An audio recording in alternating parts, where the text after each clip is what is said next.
bocavirus, astrovirus, adenovirus, pero en zonas apartadas de nuestro país seguimos viendo Ascaris lumbricoides, sucinaria, seguimos viendo la, ¿cómo se llama esta? La Yardia está muy presente, muy prevalente entre nosotros.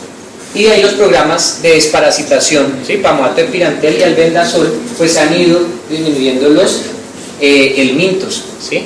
Y los nematodos en gran proporción. Por eso es que ahora nosotros, sobre todo aquí donde tenemos buen acceso a agua, donde hay mejor cobertura de servicios de salud, hay una mejor calidad de vida, pues vemos son los virus. O cuando ustedes se desplazan a otras partes del país, revisen la epidemiología, ¿sí? Miren los coproscópicos que se realizan en sus hospitales para hacerse una idea de qué es lo que van a enfrentar. Por eso, en el tema epidemiológico de la diarrea depende de la zona donde ustedes estén actuando, donde vivan, ¿sí? De las actividades económicas que estén desarrollando y las características socioculturales de los niños y de sus familias. También de la época del año en que se haga su determinación. Nosotros hicimos un canal endémico en la universidad para mirar cuál era el momento de pico de gastroenteritis, y inicia en diciembre y finaliza ahorita en el mes de marzo.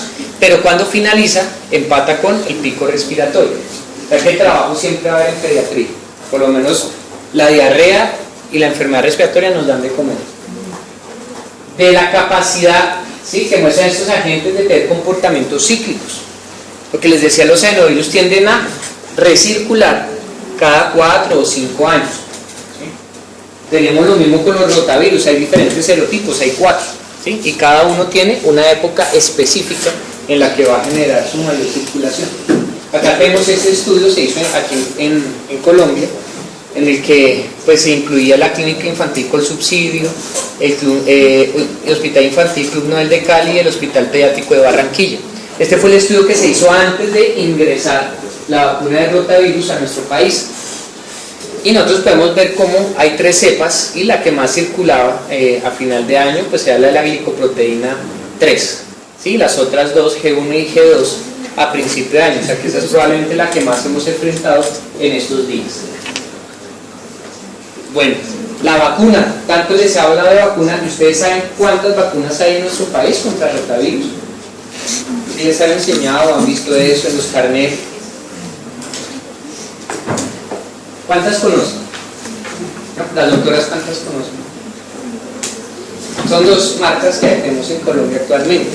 Entonces tenemos la vacuna Rotarix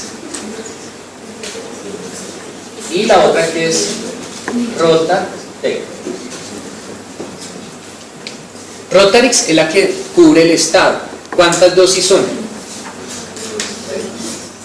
1 y 2.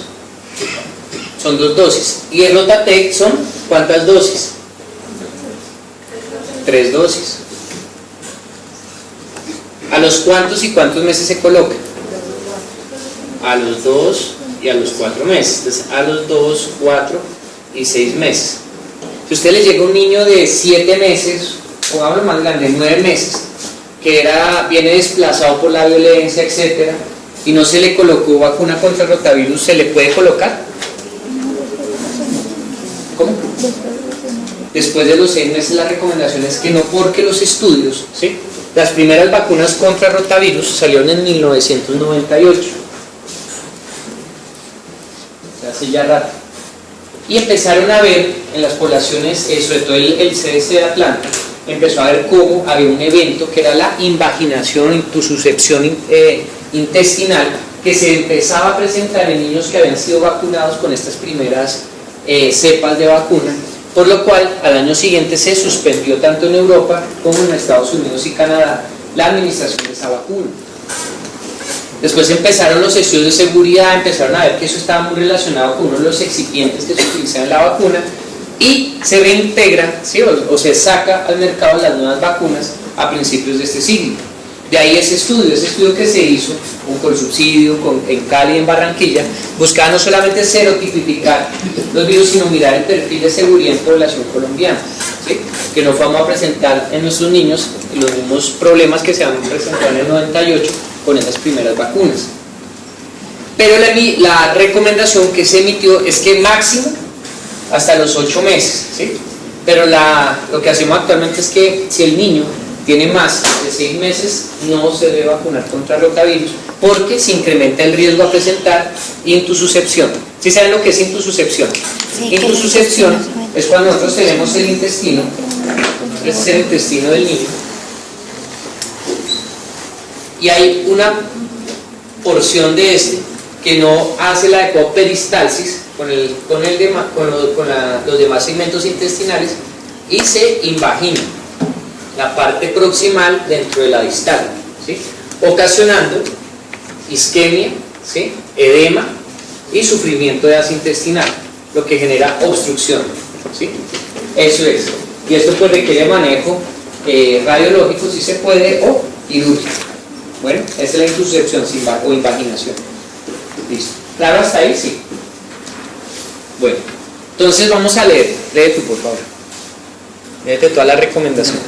Los niños menores de 5 años que reciben vacuna contra rotavirus, mono o polivalente, comparados con los que no reciben vacuna, tienen menor incidencia y o prevalencia de enfermedad diarreica aguda. Recomendación. Se recomienda la vacuna contra rotavirus en niños menores de 6 meses para disminuir la incidencia de enfermedad diarreica aguda, especialmente en los casos graves, según las directrices del Plan Ampliado de Inmunizaciones del país. O sea que ya saben por qué va hasta los menores de 6 meses. Lo otro es que una diarrea en un niño de 1 mes es lo mismo que una diarrea en un niño de 2 años. Los niños más pequeños tienen más riesgo de comprometer no solamente su estado de hidratación, sino su estado nutricional. Entonces la desnutrición se empieza a volver un factor agravante en todo esto. Monovalente, Rotarix; polivalente, Rotatec. La Rotatec son 3 dosis, pero pues uno aplica mano al drill y las cancela, ¿sí? Porque no está dentro del plan amplio de inmunización. Rotarix sí no la cubre el Estado. Bueno, circulación de patógenos. Fíjense, son estudios a través del tiempo, mirando, donde uno se empieza a dar cuenta cómo ha ido variando, ¿sí? la epidemiología. Esto era Bogotá en la década de los 80, donde teníamos rotavirus, que siempre ha estado, pero teníamos E. coli, y fíjense cómo con el tiempo, ¿sí? Empieza a disminuir. Esto fue en el año 98, ¿sí? Casi 6 años después. ¿Qué? 88, por menos, 4 años después, ¿sí? Empiezan con las políticas de salud que se implementaban en aquella época. Estaba ¿cómo se llamaba? Eso que hacíamos nosotros en bachillerato, el guardián de la salud, o ¿cómo? El servicio social. Les enseñaba a uno a lavar las manos, la preparación de alimentos, servir el agua, más obviamente todas las medidas de acueducto y desparasitaciones masivas.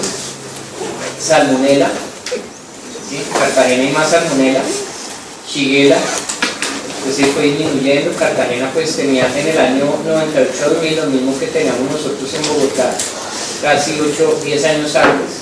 Otras bacterias, el complejo histolítica hispal, la Yardia, otros parásitos y los virus. Comparación de la prevalencia de patógenos. Entonces, bacterias entre Cartagena y Facatativá, porque había una tesis que hablaba que en tierra caliente, ¿sí?, era más probable que uno padeciera enfermedades parasitarias que aquí en el interior. Entonces aquí se comparaba Cartagena con Facatativá y en realidad pues las diferencias no eran muchas. En el tema viral, de circulación viral, tampoco. O sea que lo que pasa acá, pasa allá también. Y de eso me he dado cuenta, porque la mayoría de consultas que he visto en estos 2 meses, del Bichada, de Quito, de Guainía, de diferentes departamentos, son muy similares a las que vemos, con la diferencia que los niños allá sí llegan, como ese que vimos, ¿sí?, llevados. ¿Por qué? Porque hay desnutrición. Cuando hay desnutrición, se agrava el asunto. ¿Por qué? Porque también hay inseguridad frente a los sistemas de prestación de servicios. Entonces habla a 4 horas en planchón o a tanto a pie, ¿sí? Entonces la accesibilidad a los tratamientos no siempre va a ser la misma. Bueno, esto que es acá, estos son las tasas de mortalidad, ¿sí?, a los sistemas de reporte de mortalidad por eventos en menores de 5 años, ¿sí?, a nivel mundial. Entonces, en Europa, aquí tenemos, ¿sí?, pues ustedes van a ver un poco porcentaje. En las Américas en realidad estamos controlando mucho mejor la mortalidad por diarrea, pero ustedes miran a África, ¿sí?, a Asia, pues todavía hay grandes diferencias. Entonces cuando uno mira esta tabla, este pie, perdón, que ya se los he mostrado con anterioridad, que salió publicado en el Lancet del 2008, nos muestra que por continente, África, América, el este mediterráneo y Europa, la prevalencia de diarrea cambia. Entonces, si nosotros nos vamos al África, es más prevalente la diarrea que la enfermedad respiratoria. Así era Colombia hace unos 30 años. Se morían más los niños de diarrea que de neumonía. Entonces es donde el gobierno empezó a invertir desde el año 78. Alma Ata, ¿cuándo nace? La carta de Alma Ata, la atención primaria en salud. En el 78, sí, en la década de los 70. Para esa época, todo eso que estamos hablando hoy de AYEPI, de salacera, de salas de hidratación, de IAMI, todo eso viene desprendido de ese gran compromiso realizado en Kazajstán en 1978. Y ha funcionado, sí, y nos falta. Prueba de eso es que todavía no se cree en la saladera, prueba de eso es que todavía seguimos medicando a los niños, a veces me parece que innecesariamente, y no emitiendo recomendaciones preventivas. Entonces en África, si ustedes se van al África, los que les comenté, es mejor que lleven un litro, unos 16 litros de agua manantial para su paseo, ¿sí?, por la selva africana. Pero si están en las Américas, pues miren la prevalencia de un 18 a una diferencia de un 7%. O sea, nosotros estamos mejor en esas condiciones de salubridad. Y si nos vamos a Europa, pues más relajados, tan son un 5%. Y lo que es Europa, ¿sí?, del este, pues vemos que no hay mucha diferencia con África. Muy particular, ¿no?, esos hallazgos. La enfermedad diarreica aguda es una de las patologías que más tiene asociación con el cambio medioambiental o con las variables medioambientales. Entonces ustedes fíjense que las enfermedades diarreicas, dentro de ese grupo de enfermedades que se relaciona con condiciones de salubridad y el medio ambiente, el 29%, ¿sí?, frente a las enfermedades respiratorias. O sea, hay más relación de la enfermedad diarreica que hemos vivido en estos últimos meses, ¿sí?, relación con el ambiente que estamos teniendo, y ustedes lo pueden vivir por el fenómeno del niño. El fenómeno del niño nos dispara no solamente la diarrea, sino el paludismo, o sea, la malaria, dengue, zika y chikungunya, las enfermedades vectoriales, ¿sí? Y ahorita con estos aguaceros pues se va a incrementar más. Esas son pues las enfermedades con mayor contribución de causal debido al medio ambiente. La diarrea es la primera, seguida la enfermedades respiratorias, lesiones accidentales, malaria, traumas, neumopatía obstructiva crónica, y ahí vienen las demás. ¿Listo? Entonces la diarrea viral está presente en épocas de invierno. O sea, ahorita lo estamos viviendo. La diarrea, sí. ¿Por qué siempre se identifica gastroenteritis en Es por el código del CIE-10. Tú dices, es A09X, es el código que yo uso. No hay ninguna. No, pues gastroenteritis o diarrea aguda. Gastroenteritis habla de varios síndromes, ¿sí? Gastroenteritis, porque hay gastroenteritis química y gastroenteritis por radiación. Entonces, si uno se empieza a mirar el código CIE-10, ¿sí?, casi todas esas inician la clasificación con la letra A. Miremos una vez eso. Para eso está aquí el internet. Entonces, uno puede buscar código CIE-10 de diarrea.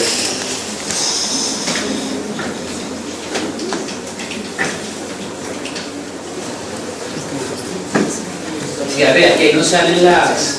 Y hay otros para vómito no sé qué. Entonces ahí sale como el capítulo de enfermedad. Vamos a ver. Diarrea, CIE-10.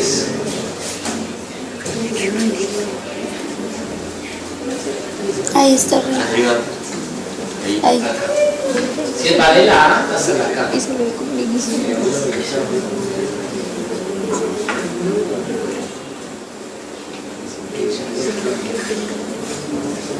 Ahí sí nunca he entrado.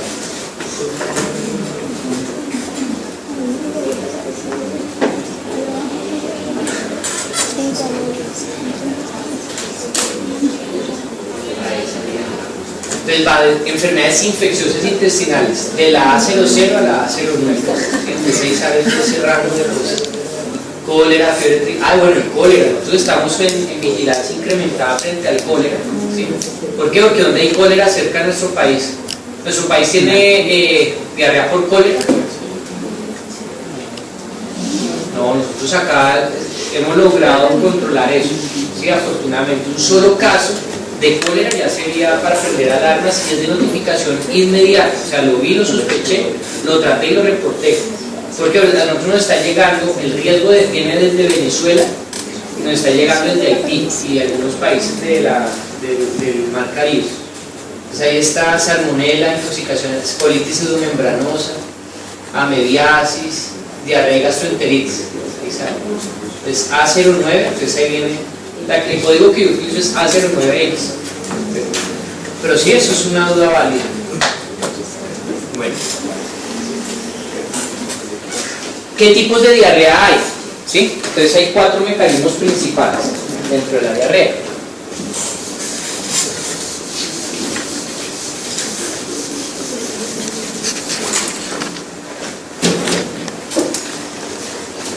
Antes de entrar en esto, ¿sí? Ustedes se saben la historia del suero de hidratación oral, ¿cierto? Y no se las conté o solo les hablé que era lo que tenía. ¿No se acuerdan de...? Pues yo les conté la historia del suero de hidratación. ¿Quién se lo inventó? ¿Cómo fue el desarrollo y el control de la diarrea? Bueno, la diarrea existe desde que existimos, ¿sí? Y sus definiciones se remontan desde la época, viene desde los papiros egipcios, ¿sí? Pero en cuanto a la apropiación de la terminología actual de la diarrea viene de Hipócrates y de Galeno. Hipócrates nos hablaba de los miasmas, ¿sí se acuerdan de los miasmas? ¿No? ¿No vieron eso en la historia de la medicina? ¿No lo vieron? Los miasmas. Los miasmas eran aquellas sustancias que no sabemos qué eran, que ocasionaban enfermedad. Se llamaban las enfermedades miasmáticas, ¿sí? Y se hablaba de los humores y de los elementos. ¿Sí se acuerdan de los 4 elementos de la... ¿Sí? Los 4 elementos según Hipócrates. Era aire, agua, fuego y tierra. ¿Sí se acuerdan de eso? ¿No? Eso era más del colegio.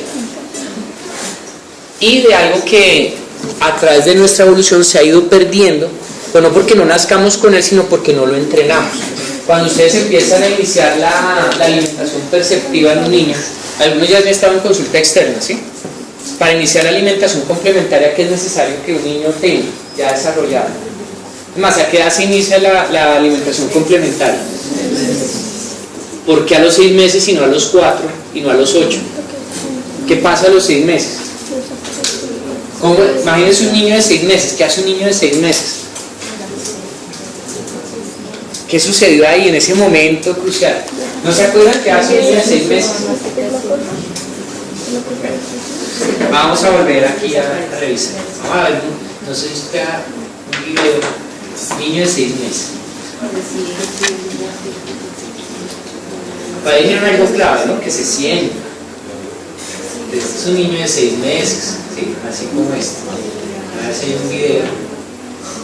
Este es un niño de 6 meses. Vamos a ver ese niño, a ver qué es lo que hace. Es chiquitín, así.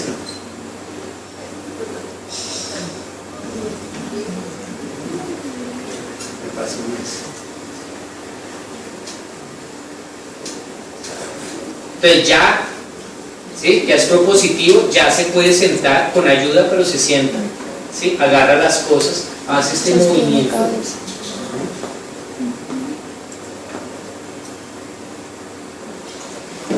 Correcto, se lleva las cosas a la boca. Ese ya es de 7 meses, ya está un poquito más desarrollado, todavía no se sienta solo, ya tiene algo de defensas laterales, un buen sostén cefálico, ¿sí? Ya tiene disociada la cintura escapular de la cintura pélvica, ya puede hacer este movimiento, correcto.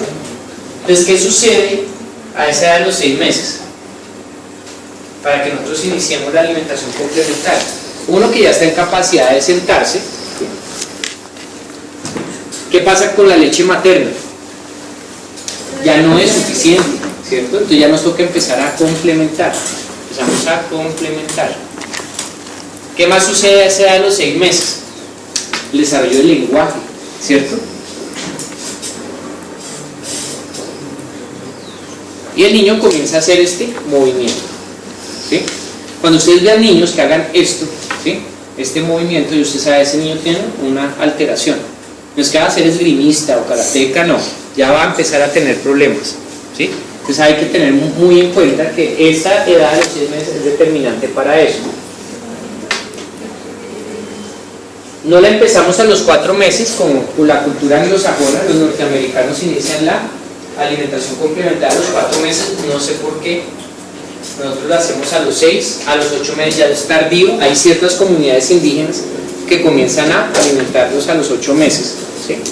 Y en este momento de la vida es cuando ellos comienzan a desarrollar esas capacidades, ¿sí? De coger no solamente el alimento, sino otros objetos que pueden estar ahí. Entonces en los jardines infantiles comienzan a intercambiarse virus. Los virus son de transmisión oral fecal, ¿no? Entonces, ojo con eso, es muy importante tenerlo en cuenta. Nosotros llegamos al tema entonces de Hipócrates y Mialmas, y para nosotros estimular la buena alimentación desde al menos 3 o 4 meses atrás, nosotros hemos ido entrenándole a ese niño que el olfato.